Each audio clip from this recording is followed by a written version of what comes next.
Hi friends, ഇന്നൊരു evening video ആണ് കേട്ടോ. ഇപ്പം സമയം 4 മണിയായിട്ടുണ്ട്. ഇന്ന് ഉച്ചത്തെ ഭക്ഷണം വൈകിട്ടാണ് കേട്ടോ കഴിക്കുന്നത്. ഭക്ഷണം കഴിച്ചു കഴിഞ്ഞാൽ ഐറെ ഒന്ന് ഡോക്ടറെ കാണിക്കാനുണ്ടായിരുന്നേ. അങ്ങനെ ആ വഴിക്ക് പോയിട്ട് നേരെ ഞങ്ങൾ ബീച്ചിൽ വന്നു കേട്ടോ. ഐറയ്ക്ക് വരാൻ ഏറ്റവും ഇഷ്ടപ്പെട്ട സ്ഥലം ബീച്ചാണ് കേട്ടോ. ഇന്ന് ബീച്ചിൽ വരാനായിട്ട് ഒരു പ്ലാനിങ്ങും ഉണ്ടായിരുന്നില്ല കേട്ടോ. ഡോക്ടറിൻ്റെ അപ്പോയിൻമെൻറ്റ് 4:45 പക്ഷേ ഡോക്ടർ വരാൻ വൈകിട്ടുണ്ടായിരുന്നു. അങ്ങനെ 5:30 ഡോക്ടറെ എല്ലാം കാണിച്ചിട്ട് ഇറങ്ങിയപ്പോൾ. അങ്ങനെ അതും കഴിഞ്ഞ് നേരെ ഞങ്ങൾ ആ വഴിക്ക് ബീച്ചിൽ വന്നതാണ് കേട്ടോ. ഞങ്ങൾ ഇടയ്ക്കിടെ വരാറുള്ള സ്ഥലമാണ് ഇത്. പക്ഷെ നേരത്തെ ഈ കല്ല് കാണുന്ന ഭാഗമെല്ലാം ഫുള്ള് മണലായിരുന്നു കേട്ടോ. ഇപ്പം ഈ തിരയടിക്കുന്ന ഭാഗമെല്ലാം നമ്മളിങ്ങനെ നടന്നു പോകുന്ന സ്ഥലമായിരുന്നേ. ഇപ്പോൾ ക്ലൈമറ്റ് മാറിയപ്പോൾ കടലിൻ്റെ മണലെല്ലാം എടുത്തിട്ട് നമുക്കിങ്ങനെ കടലിൽ ഇറങ്ങാൻ പറ്റിയിട്ടുണ്ടായില്ലേ. ഈ പാറക്കല്ലുകളിലൊക്കെ പച്ച ഭാഗം കാണുന്നില്ലേ കളറില്, ആ ഭാഗമെല്ലാം ഫുള്ള് മണൽ നിറഞ്ഞിട്ട് കരയായിട്ടുണ്ടായിരുന്നതാണ് കേട്ടോ.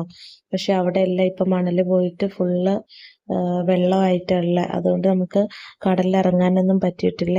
കടലിൽ ഇറങ്ങാൻ പറ്റാത്തതിൻ്റെ പരിഭവം നല്ലോണം ഉണ്ട് കേട്ടോ. ഐറയ്ക്ക് നല്ലോണം ശാഠ്യം പിടിക്കുന്നുണ്ടായിരുന്നേ കടലിൽ വെള്ളത്തിൽ കളിക്കാൻ വേണ്ടിയിട്ട്.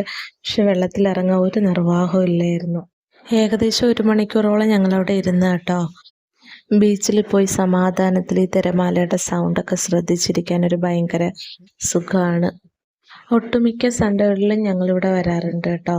വരുമ്പോൾ എല്ലാം ഐറ ഫുൾ ടൈം ഞങ്ങൾ തിരിച്ചു വരുന്നത് വരെയും വെള്ളത്തിൽ തന്നെ ആയിരിക്കും കേട്ടോ. കടലിൽ ഇറങ്ങാൻ പറ്റാത്തത് കൊണ്ടാന്ന് തോന്നുന്നു കേട്ടോ. ഇപ്പം അങ്ങനെ അധികം ആൾക്കാരെയൊന്നും ആ സൈഡിൽ കാണുന്നില്ലേ. അങ്ങനെ ഞങ്ങൾ വീട്ടിലേക്ക് തിരിച്ചു വരുന്ന വഴിക്കൊരു മീൻ മേടിക്കുന്ന ഷോപ്പ് ഉണ്ടായിരുന്നു കേട്ടോ. അങ്ങനെ ജസ്റ്റ് അവിടെ കയറി ആദ്യം നോക്കാമെന്ന് പറഞ്ഞ് കയറിയതാണേ. അപ്പോൾ നല്ല ലാഭത്തിൽ മീൻ കിട്ടിയ കേട്ടോ. നല്ല വിലക്കുറവിലാണേ കിട്ടിയത്. പക്ഷേ കുഞ്ഞൻ മത്തിയായിരുന്നു, ചെറിയ മത്തിയാണേ. അങ്ങനെ മീനൊക്കെ മേടിച്ച് വീട്ടിലെത്തി കേട്ടോ. ഞാനിപ്പോൾ യൂസ് ചെയ്യുന്ന ഈ ബാഗ് ഒരു 2 ആഴ്ച മുന്നേ മേടിച്ചതാണ് ഫ്ലിപ്കാർട്ടിൽ നിന്ന്.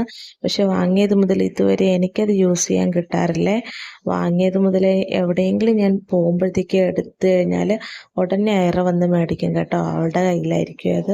ഒരു പ്ലാനിങ്ങും ഇല്ലാതെ പോയത് കൊണ്ട് തന്നെ വീട്ടിലെ ജോലികളെല്ലാം പെൻഡിങ്ങിലായിരുന്നേ. വന്നപ്പോഴത്തേക്കും സമയം 7-7:30 എല്ലാം ആയിട്ടുണ്ടായിരുന്നു കേട്ടോ. ജനാലയൊക്കെ തുറന്നിട്ടിട്ടാട്ടോ പോയത്. വന്നപാട് അതെല്ലാം അടച്ചു പുറത്തുനിന്ന് ഉണങ്ങിയ ഡ്രസ്സൊക്കെ എടുക്കാനുണ്ടായിരുന്നേ. അതൊക്കെ എടുത്തെല്ലാം ഒതുക്കി. പിന്നെ ഐറയെ ഡോക്ടറെ കാണിച്ചിട്ട് ആൻറ്റിബയോട്ടിക് കൊടുക്കാനുണ്ടായിരുന്നു കേട്ടോ. ആദ്യം ജ്യൂസാന്നെല്ലാം പറഞ്ഞ് കുറേ അവളെ ഇതാക്കിയേ കൊടുക്കാൻ വേണ്ടിയിട്ട്. ആദ്യമൊക്കെ ആള് ജ്യൂസാ കുടിക്കാമെന്നുള്ളൊരു മൈൻഡിലൊക്കെ ആയിരുന്നു കേട്ടോ. ഭയങ്കര ഹാപ്പി ആയിരുന്നു. പക്ഷെ കൊടുക്കാൻ ശ്രമിക്കുമ്പോഴത്തേക്കും തീരെ കുടിക്കുന്നുണ്ടായിരുന്നില്ല കേട്ടോ. പിന്നെ ആദ്യത്തെ ഭാഗം ഇപ്പൊ കാണുന്നത് നിങ്ങൾ. കുറച്ച് കഴിഞ്ഞപ്പോഴത്തേക്കും അന്തരീക്ഷം എല്ലാം ഫുള്ള് മാറിയേ. ഫുള്ള് കരച്ചിലും ബഹളമായി പിടിച്ചു കിടത്തിയിട്ടെല്ലാം കൊടുക്കേണ്ടി വന്നു. എവിടെയെങ്കിലുമൊക്കെ പോയി വന്നു കഴിഞ്ഞാൽ പിന്നെ എനിക്ക് ജോലി ചെയ്യാൻ ഭയങ്കര മടിയാണ് കേട്ടോ. മടിയെന്നല്ല, ഒരു ക്ഷീണമായിരിക്കും നമ്മൾ യാത്ര ചെയ്തതിൻ്റെ. അതുകൊണ്ട് മാക്സിമം എവിടെയെങ്കിലുമൊക്കെ പോകാനുണ്ടെങ്കിൽ എല്ലാ ജോലിയും സാധാരണ എല്ലാം കംപ്ലീറ്റ് ആക്കി ഒതുക്കി വെച്ചിട്ടാണ് കേട്ടോ പോവല്ലേ. ഇന്ന് പക്ഷെ അതൊന്നും പറ്റിയിട്ടുണ്ടായില്ല. അതുകൊണ്ട് തന്നെ വന്നപാട് കട്ടനൊക്കെ ഇട്ട് അതൊക്കെ കുടിച്ച് ഒരു ഇതൊന്ന് ഉഷാറായേ. സന്ധ്യ ആയതുകൊണ്ട് തന്നെ നല്ലോണം കൊതുകെല്ലാം ഉണ്ടായിരുന്നു കേട്ടോ. അങ്ങനെ കൊതുകിന് തൊണ്ടുകൊണ്ട് പുകച്ചെല്ലാം വെച്ചിട്ട് കിച്ചണിലെ പണിക്ക് കയറി. അകത്തും നല്ലോണം കൊതുകുണ്ട് കേട്ടോ. അതുകൊണ്ട് ചന്ദനത്തിരിയെല്ലാം കത്തിച്ച് വെച്ചിട്ടുണ്ടായിരുന്നേ. ദോശയ്ക്ക് അരയ്ക്കാൻ വേണ്ടിയിട്ട് ഉച്ചയ്ക്ക് അരി വെള്ളത്തിലിട്ടിട്ടുണ്ടായിരുന്നു കേട്ടോ.